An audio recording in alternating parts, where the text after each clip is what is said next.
And that's when I had that aha moment that this is a business I could start and give this gift to other people. Where do you need to push the boundaries a bit more to elevate yourself into the level of CEO that you want to be? Hello again, and welcome back to the Breakout CEO podcast. I'm your host, Jeff Holman, and I am here today with somebody who's going to help you get your business, your life, your home, maybe everything organized and the way it should be. I've got Corinne Morahan with me. Corinne, it's so good to have you here. I'm so happy to be here. Thanks so much for having me. I love what you're doing with this podcast, and I'm excited for today's conversation. Well, thank you so much. Yeah, I'm loving it. It's great to talk with smart people about the insights that they're using and gaining and earning, we might call it, to run and grow their businesses. So, and you've done that quite a bit. We'll get into, love to hear about your background today. Love to hear about some of the things you've built. You've got several layers to what you do, and we want to hear about all of them if we have time. And then the insights that you've either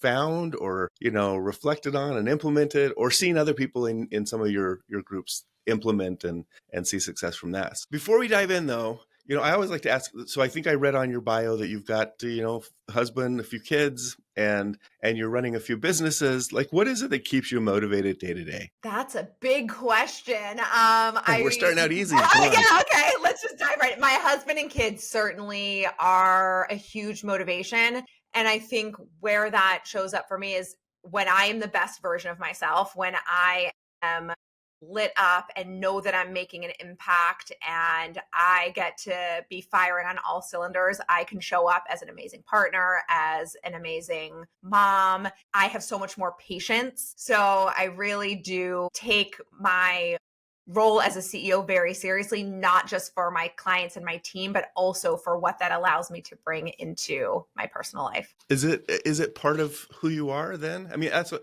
I heard from that is this is a really integral part to who you are. Like, is there crossover? Is there separation? How do you manage that? That's another great question. A lot of what I teach on is integration and balance in our lives. And when I first became an entrepreneur, well, to back up, I used to work on Wall Street. So I'm very much familiar with the idea of like, you live your work. There is no separation. And I got burnt out in that arena. And then I left Wall Street altogether. And when I first started my business, I also found myself working nonstop. I had no separation between business and my personal life, and I burnt out again. So now it's very important for me to have really strong boundaries. It's what I teach a lot of CEOs about. It doesn't mean there's separation though, because it is very hard when you are the CEO of a business that you've founded to have separation. Running my businesses is integral to who I am. There isn't a separation, but that doesn't mean there aren't boundaries to how I operate at home. Well, I want to hear, just for context, I want to hear what's the Wall Street life like? I mean, some of us have watched the movies. I haven't worked on Wall Street. I think the only experience I have with Wall Street really is an early morning run. I think it was 6:30 in the morning or something. It might have been before Wall Street was even open that day, because it was like quiet. Maybe it was a Saturday or Sunday. I don't remember. I went running down there. I'm like, this is Wall Street. I pictured it being busier. So, but what's it really like when you're there? So, I worked there in the early 2000s before a lot of changes have come into place, but I loved it. You mean it was it Wild West-ish? Wild West. It was a lot less appropriate than it is today, but I had a lot of fun. I had work ethic already, but you're around brilliant people that are working really hard. I love making money. And I found the sexiness of working on Wall Street and being around smart people and working at a fast pace. I found it very exciting. I didn't find it super fulfilling. I didn't love the impact. I'm also not super interested in the markets. So there were times where I found the work itself boring, but I loved the environment that I was working in. I had some great managers that I worked alongside. And I think it really set the foundation for me to become an entrepreneur later in life. So I thought it was a lot of fun. I really did. Not 19 hours a day of boring work, huh? I mean, listen, but I'm a 22-year-old. I've got an executive assistant. If you worked past 7, you could order dinner on the firm. If you worked past 9, you could take a black car home. This was before the times of Ubers. So like, it was exciting. Like, you didn't mind working They had there. progressive incentives? They did. And at the time, they actually encouraged you to date your coworkers because they figured if you were dating someone at work, then you would never want to leave. And I actually met my husband at work. So it all worked out. We've been married 19 years now. It Congratulations. was a fun time. I think you're the first person, and I've been a lawyer for many years, and not always, working with startups, and a lot of that crosses over into the HR stuff. You're the first person who's ever said my work encouraged us to date. I'm gonna have Not to process anymore. that offline. That's what I said. It's early 2000s before, everyone became appropriate, but it worked out for me. Well, that's awesome. Well, but not everybody goes from Wall Street, dedication to entrepreneurship. That's a bit of a unique shift, isn't it? So yeah, and as I was thinking about this podcast and some of the things I wanted to convey, a lot of things you hear online now for entrepreneurs is that a lot of people that start their own businesses always had an entrepreneurial spirit. And Hmm. they've almost been painted a picture of like, if you haven't had that you can't make it as an entrepreneur, as a CEO. I did not have that at all. I very much enjoyed working. Wait, so if I asked you that typical question, what was your first experience selling something to the neighborhood, or like, because I get this question when I guest on podcasts, and they're like, you must have always been, and I'm like, my first sales was like wrapping paper fundraiser, something or other that I have tried to forget because it was a miserable experience. You probably have a better story than I do about that. Okay, fair. I did set up a bookshop in my basement and tried to sell the books that we already owned to every member of my family. So I do remember wanting to make money, having a cash register in my early life. So fine, that is Were you fair. able to secure any real money I think from I this? made like 75 cents back in Nice. that was a lot of money in the 80s and 90s. So You're like, it, I just sold you this book, and your mom's like, thank you. I'm going to put it right back right on the shelf back where it on the was. bookshelf. Exactly. So fair. As a child, maybe I had that spirit. But when I graduated college, I was very much looking for a corporate job. I liked being on a team. I didn't feel like I needed to be the boss or in charge. That came for me much later in life as I felt like I had the skills to be able to do that. Well, so what, as you did this, how long were you on Wall Street, in that Um, job, or a so job I like that? worked on Wall Street and then I worked in real estate finance for several years. Hmm. So all told, it was under 10 years that I spanned those two. Okay, but I mean, call it 8 or 10 years. That's a lot of hours. You put in 20 years worth of work in 8 or 10 years, I But this is imagine. true. Yeah. So what was the point at which you said, hey, I'm going to get crazy. I'm going to go do something different.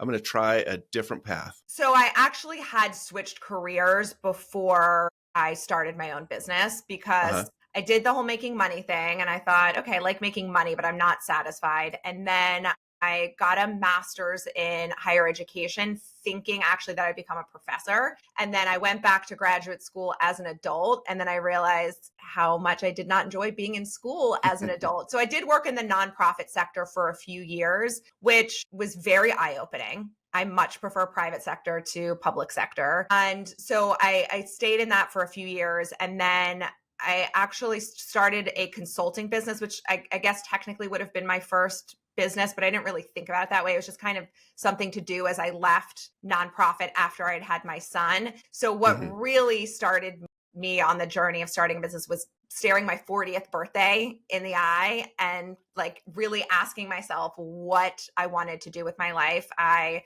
had been married, I had my kids, I could not see going back into finance. And I got our house and our whole life organized and it changed everything for me. And that's when I had that aha moment that this is a business I could start and give this gift to other people. And that has evolved into, started by getting people's homes organized to teaching them how to do it themselves, to then coaching other entrepreneurs on how to have work-life balance so that they can be more grounded and centered CEOs. What do you mean by, I'm curious, because I'm an organized person in my own way. If you saw outside the screen, you'd be like, okay, maybe he knows where everything's at. And I do mostly. But when you say you got your home organized, like tell me the context around that. Because I picture somebody who just says, okay, and I'll say how I think it is. You've made a lot of money, you've got a family, you got kids, your husband's, I'm sure, busy. And you're like, I just want everything to be in order and you go from, I'm just going to imagine it was a slight amount of chaos, not a lot, slight amount of chaos to pristine, clean, everything's put away. Like, did you go, what does that look like? Because I haven't been down that path Yeah. personally. So it was very similar to how you describe it. It was very methodical, going room by room through my house, getting rid of anything that we didn't use, we didn't want, we didn't love. I started realizing, I've had this career, I have this Mhm. husband who I adore, I have these kids, we live in a beautiful home, and I'm not feeling satisfied. And I didn't know where to start to find that satisfaction. And so really where I started was stripping away all the things that were weighing me down. We live in such a consumerist society, which I have no problem with. I love beautiful things. But when we buy things because we think it's going to make us happy and then it doesn't, and then we're left with just stuff. So I started by really getting rid of things. And then I started creating systems to eliminate every single friction point in our lives, like any friction point with my kids, any fight or resentment I had with my husband. How could we systematize the way we do everything in our homes, from the simplest things like my kids leaving their laundry on the floor, right? It not making it into the laundry basket, to meal planning and prep and getting dinner on the table every night. Like, how could we look at every single thing that was not working perfectly in our home, and how could we make it work more efficiently? And we did that. And then I realized, okay, wow, I really like this home and we're getting along really well. And now I've freed up my mental energy, but also actual time to do whatever it is that I want to do. For me, it ended up being starting a business because I love to work, but really it could be whatever you want. When you go through this process and you free yourself up, what do you want? You want more time with your family, you want more time to golf, you want more time to watch reality TV, whatever it is, but really having the time and energy to do it guilt-free. Yeah. So I don't know if this is foreshadowing or if this is a result of your prior experience, but what you described, I for a moment there, I lost track if you were talking about your family and your home life, or if you were talking about your business, because this is what every scaling CEO has to go through, this process of cleaning house, right? Like we've been through the chaos, we've figured out our business model enough, we know our customers well enough, and then it's if you're really going to scale, at some point you have to say, I got to get rid of the distractions, I got to clean out. And there's there's like actual, like literal layers to that, and there are symbolic layers to that. Did you have this skill set like from being on Wall Street or working in the nonprofit sector? Like how did it, or did you come at this strictly from like a homemaker, parent, spouse perspective, where you're like, I just want this to be clean? Because the way you described it is the way many CEOs would describe what they did to get their business running. Yeah. But you're talking about your home. Yes. So I had the organization skill set and the systems thinking. I Mhm. think what adds the next layer to it in your house, but then also, like you're saying, in scaling a business, is the prioritization piece and stripping away the, you know, tasks or even the roles that you have that aren't moving the needle for you, that aren't impacting the bottom line or aren't impacting the client experience. And that piece came later as I had really honed the skill of systematizing.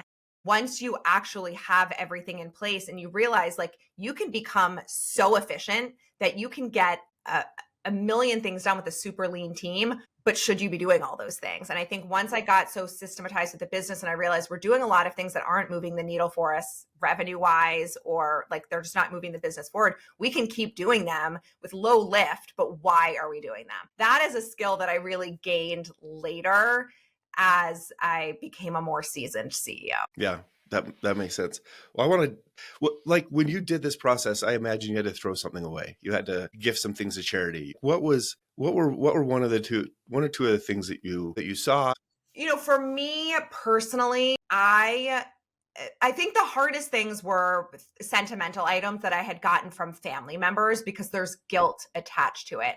And then I really started coming up with these mantras. And as I've coached literally 1,000 people through this process in my membership, and even more than that with our in-person clients, I came up with some mantras that have really helped with every pain point that people come up against when they're getting rid of things. So one, there's a financial stress that people think about, and it's like the money's already been spent. By you keeping it, you're not bringing any more value to it. You can't get the money back. There is also the realization that there is a cost to keeping things. The cost in keeping things is the stress it's causing you, is the space it's taking up in your house. We think of it as, that there's no cost to keeping the thing, there's the money that we're wasting, but there actually is a really big cost. There are those people that think about, if you get rid of things, they're going in a landfill. So instead, we've made our homes the landfill. It's like, I don't want to put it in a landfill, so I'm going to keep it in here. But then you're living in chaos and clutter. So it's really anchoring into the why behind why you're doing this,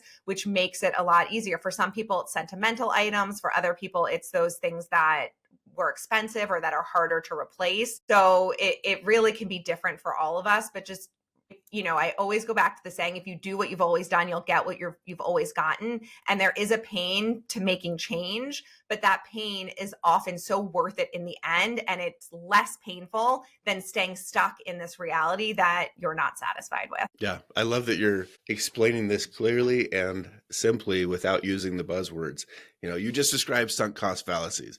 You just described opportunity costs. And I've met a lot of people who don't even know how to explain that.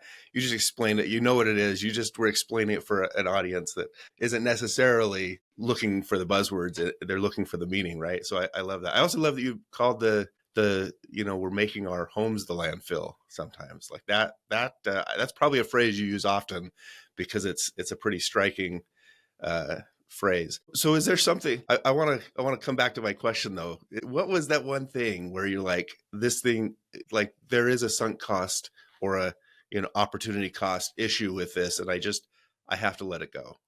Because that comes up in life and in business. It's true. And in business. I had a set of china from my grandmother who I adored. It was a beautiful set of china. It was red and gold, but I was never going to use it. And you think about the guilt at getting rid of something, but people don't want you to hold on to things of theirs if it's not going to bring you joy. Like if my grandmother knew it was stressing me out, she'd be happier that I got rid of it. I don't regret it at all. It was absolutely the right decision, but that was a hard one. I was sad to pass that along. I can totally imagine that. I know there's I'm not even sure what the piece of a buffet, I think it's called, upstairs that has, in my home, that has some china in it. We do use it occasionally. I don't want to say that's exactly the same, but I know there's a lot of sentimental value to it. And I can't even imagine asking my wife to say, hey, your grandma's china. I think I know what we should do with that. That's outside of my realm. So. But I also say, even if you use it once a year, it's worth keeping. It's those things that you're literally never going to use that you've just got to pass along to someone who will love them more than you. No, that's fantastic. And thank you for accommodating my pressing on that question. So I have one distracting question because I have to ask it. It's totally unrelated. Your background, is that a picture? Because it's kind of a beautiful background. I can't see the full. Yes. A painting. Okay. Maybe the framing. I just see the pink and the whites. There might be other stuff outside of it, but it's a great background. Love it. So yes, no, it's a painting, and it's really what I've become known for, and on all the coaching calls that I'm on, and when I go live on Instagram, I think people recognize the pink behind me. So this is an actual real life table behind me. It's not a green screen. That is branding right there. Yes. Awesome. Well, thank you. Well, so let's move on to your business then that you're running now. So you started out by translating your home organization into teaching other people to organize. Was that teaching them to coach other people, or was that actually teaching them as the people doing the organizing? What did that look like? So it actually started before doing either of those things, both of which I do, but it actually started as a local boutique in-person organizing business. So I would go into people's homes and help them actually get organized. And I still run a team that does it. It's evolved through the years. We are now a boutique firm that serves Boston's elite.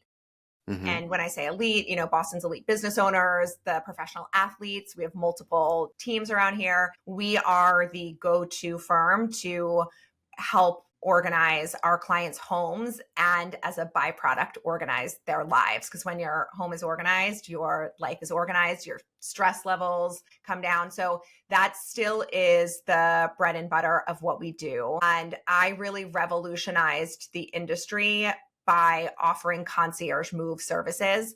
I had a client when I was still a one-woman show asking if I could basically manage her entire move from a brownstone downtown into a beautiful estate in the suburbs. And there was just a voice in the back of my head that was like, say yes. I don't know how the heck we're going to do it, but just say yes. Yeah. And I did. And then I had a few months to hire a team to come up with processes to do this. And I knocked it out of the park for the first time around. And now this has become our signature offering. We charge a massive price point for it. I'm always happy to share numbers. The minimum is around $50,000 up to $85,000 for a weekend move in. I will bring my whole team. We'll move you out of your home into your new home. That doesn't include the cost of movers. We work with a moving company. So it's an absolutely luxury service that we offer our clients. So from the client perspective, it's life-changing. They get to go away for a weekend. They leave their old house. They come home to their new house. There's not a moving box on site. Everything is perfectly placed. So you guys show up, do the packing and everything? We bring in, or you bring a team to do the packing? In a white glove moving company that does the packing. We oversee all of it. And then over a weekend, we will unbox, unpack, and meticulously, perfectly organize and label everything. We'll make sure their fridge is stocked, all the linens are laundered. They move into their new home and there's literally nothing to do. My team will meet them there for their weekend away. We'll unpack their bags. We'll start their laundry. Like, they leave their old house, they come to their new house, they can go to work in the morning, and every picture is hung, every TV is hung. So it's an amazing service for our clients, and it's a massive revenue and profit driver for my business. And I've coached other organizers to do the same. And I've, through bringing the service in, they've broken 7 figures in annual revenue because of this one service. So it's really changed the landscape in a lot of ways. That's fantastic. And so when you first said that, I'm like, okay, so she puts the gloves on, she puts on the jeans, and she's moving stuff. But you hire the movers and they do the packing, they do the unpacking, but you're there supervising. You're more like the general contractor of the move. Is that right? Well, the movers, they're the brawn. They actually box up and they do the physical moving of furniture. But then I bring in a team of 8 to 10 organizers, and we are the ones that do the unboxing, the putting everything away, the setting up the systems in every space, buying all the organizing products, all the hangers and all the containers for the drawers, labeling everything, and setting up a system for how they're going to live in their home so that it feels like a dream home. So many people buy their dream home and then it just becomes another pain point because there's so much to do. It's a three-year move to actually unbox everything. Exactly. Well, so do you end up with, I suspect that you end up in some situations where you're like, hey, welcome back.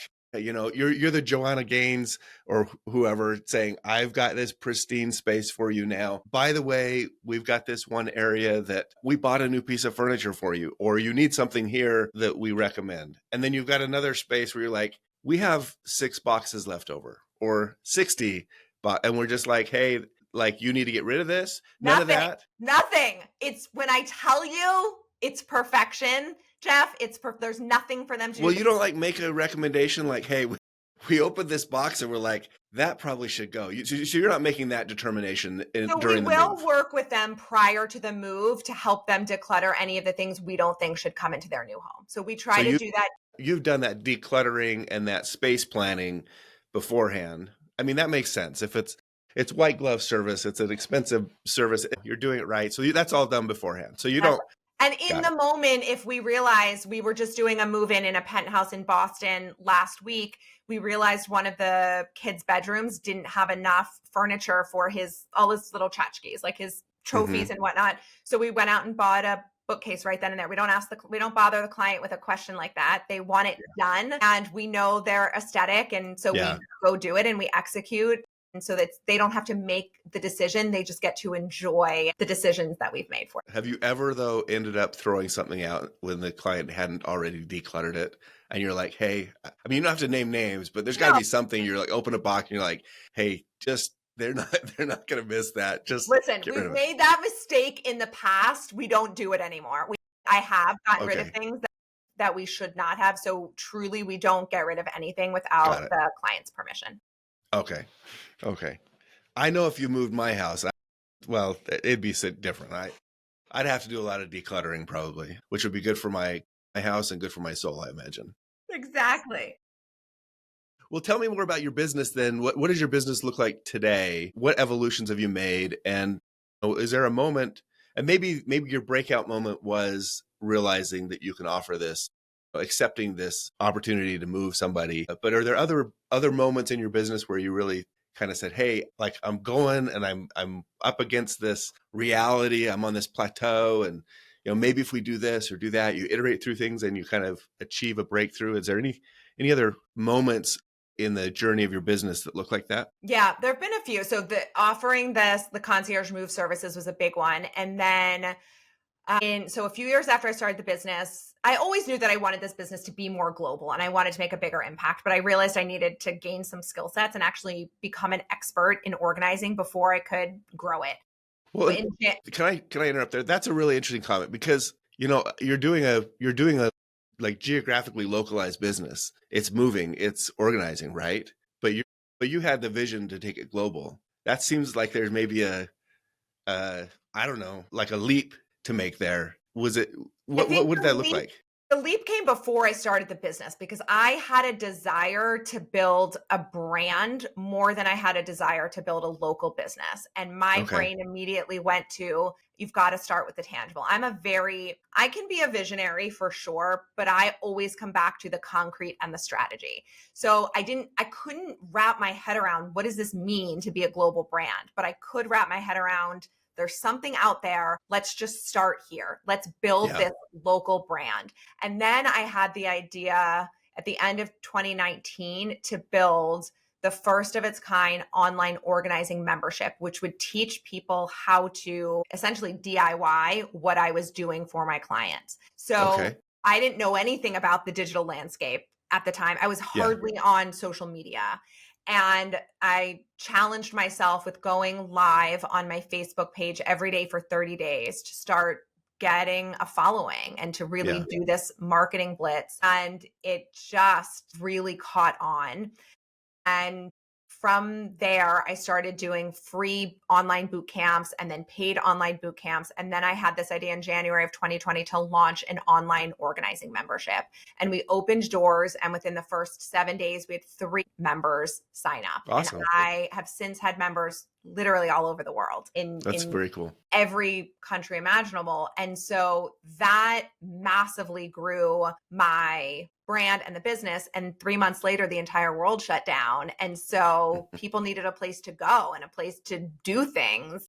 And, everyone was stuck in their homes. And so that timing was obviously serendipitous, but it Yeah. really helped build the business. But once the world opened back up, I'm now running essentially 2 different business lines. And that's when I started feeling burnt out. So another really pivotal moment was making the decision to hire a full-time operator to run the in-person organizing business. And I remember I had a mentor who at the time was scaling her fintech to $1 billion valuation. She did Hmm. it and she exited Awesome. it at $1 billion valuation. But I remember her telling me, like, you need a full-time operator. And I was like, how am I ever going to be in a position to be able to pay someone a 6-figure plus salary to run this? Right. Like, I couldn't wrap my head around that I was going to be able to get there. And then 2 years later, I did.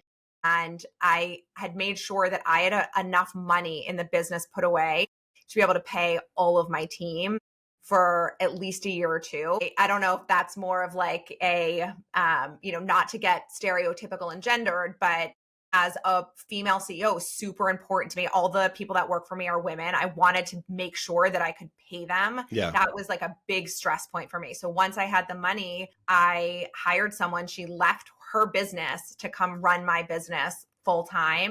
And that changed everything for us because it allowed us to really grow and scale. I mean, our revenues increased over 200% after we brought her in. It allowed me to build out more of my coaching program, which I'd already done. I had started coaching entrepreneurs during the shutdown because there were so many other organizers that were running businesses that were strictly in person. Yeah. And I'm a big believer in diversifying our revenue streams. And so really started teaching them how to do that and what that looks like. So I was already doing it.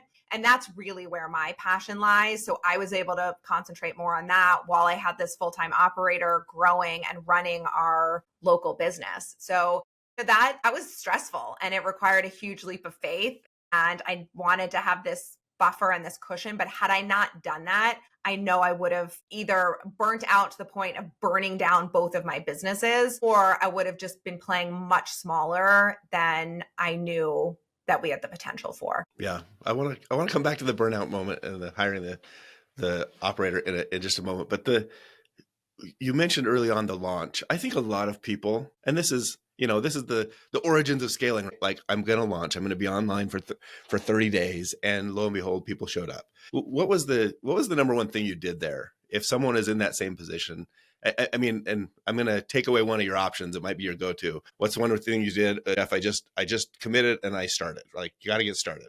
I'm going to take that one off the table. Tactically speaking, No, I'm going to say something more annoying, which is times have changed. It was a very different landscape in 2020 than it is now. So I could tell you what I did, but it's different now. The landscape is much noisier and you're competing against much more. So what I did then, I don't think would work as well now anyway. I think now you really have to have a personal brand. It's something that I have been focusing more and more on because people want a person. They want you. They want someone that they can connect with more and more as the landscape has gotten louder. I do think that was a piece of the success in the beginning, but I think there was buzz, there was excitement, there was the promise of something new. It was novel. Mm-hmm. That is very hard to recreate in a world now that's so noisy. So I think my advice now is really focusing on your personal brand and getting people to connect with you and getting them excited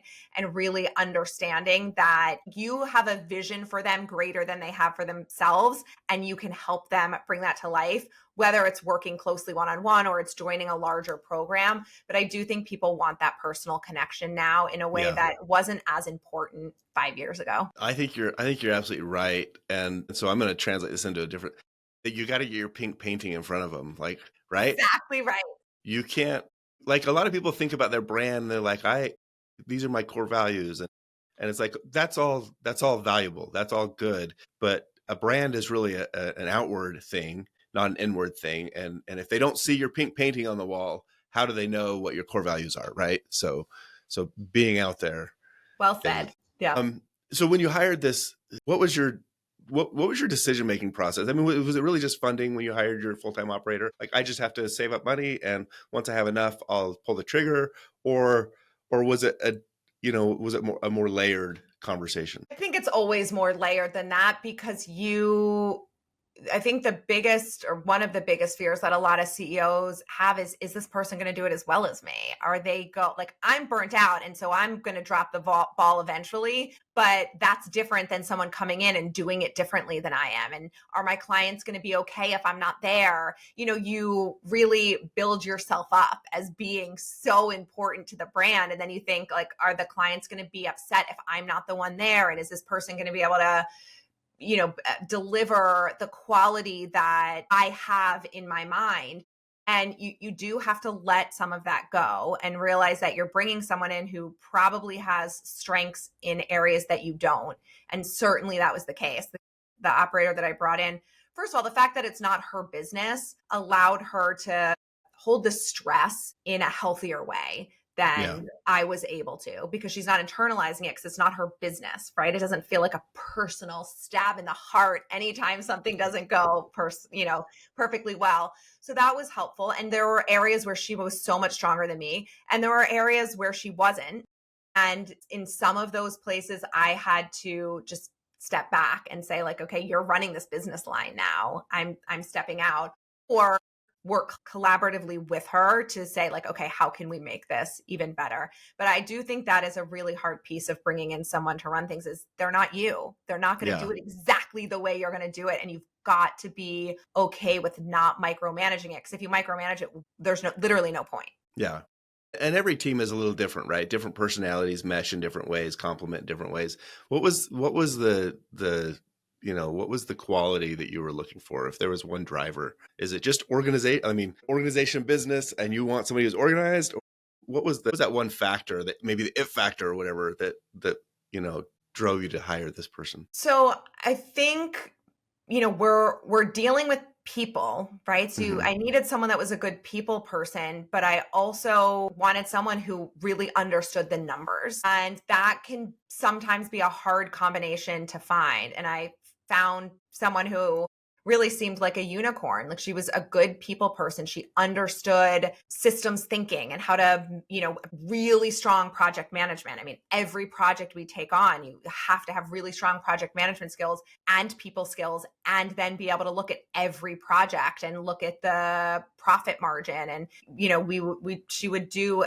a weekly KPI analysis for me, like, are we compared to all of our goals that we've set on a weekly basis? How are we tracking? And that, trying to find someone who would be able to do all of that, in my mind, was going to be impossible. And Especially when you set a budget, you're always like, this budget is not enough, right? yeah, So but the thing that I've also found for anyone who's in this position is the transparency of the financials when you're paying someone, I think, is really helpful, because, her compensation, she had a six-figure salary, but also was tied to, there was also performance bonuses. And for hmm her to be able to see, like, here's the money we're bringing in, here's how profitable this job is, here's how much I, as the CEO, am making off yeah. of this.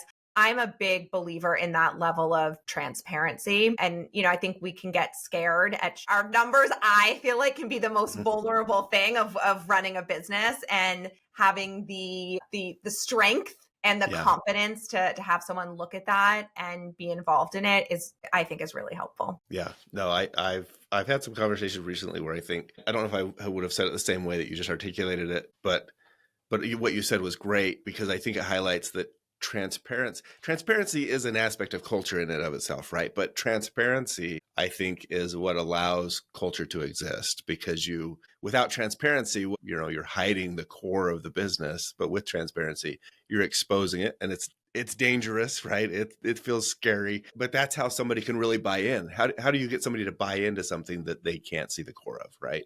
So transparency. What's something that you would leave for our audience, that just as maybe one or two insights or tips or recommendations, either from an organizing perspective or from a simple CEO perspective? What's something you would share with them to think about in their journey? I think when I see a lot, people talking about CEOs, there's so much conversation around, you have to be a risk taker.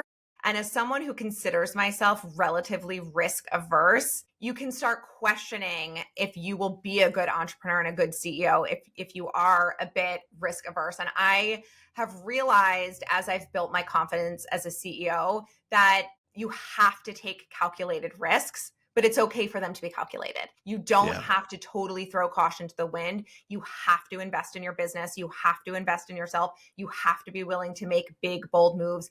You have to always be growing, or there's another competitor that's going to come up, or you're going to just stagnate to the point of your business not going where you want it to. So you do have to take risks and be bold, but those can be calculated risks. If you don't see yourself as the profile of a typical CEO, I would just urge you to reconsider, where are your strengths as a CEO and how can you lean into those? And alternatively, where do you need to push the boundaries a bit more to elevate yourself into the level of CEO that you want to be? Yeah, I love that. Again, there's probably a series on risks and risk assessment and de-risking. I love that. So, well, thank you so much. Is there anything you'd like to share if our audience wants to get a hold of you, wants to, I know you do some coaching type programs, if they want to participate in that, if they want to be a part of your community, where would they go? How would they do that? Yeah, the best place is to connect with me on Instagram, actually, at Corinne Morahan. I am, for the most part, in my DMs. Sometimes my assistant is in there, but that's the best place to connect with me. I am always talking about my programs and offerings on Instagram. So that's a good place to start. From there, I can lead you over to my organizing Instagram if that's of interest as well. But I'm always happy to connect in the DMs. Awesome. Very good. Well, and your Instagram, what's your handle? What's your It's username? at Corinne Morahan, CORINNE MORAHAN. It's a mouthful. but that's where you'll find Awesome. me. Awesome. Thank you for sharing that. And thanks again for being on the podcast. It's been a real pleasure having you Thanks for having today. me, Jeff. This has been fun. Yes, of course. And for our audience, thanks for joining us again for one more week of the Breakout CEO podcast. We're glad you're here and hope you took away a few insights that you can leverage into your own business. And we'll see you next week.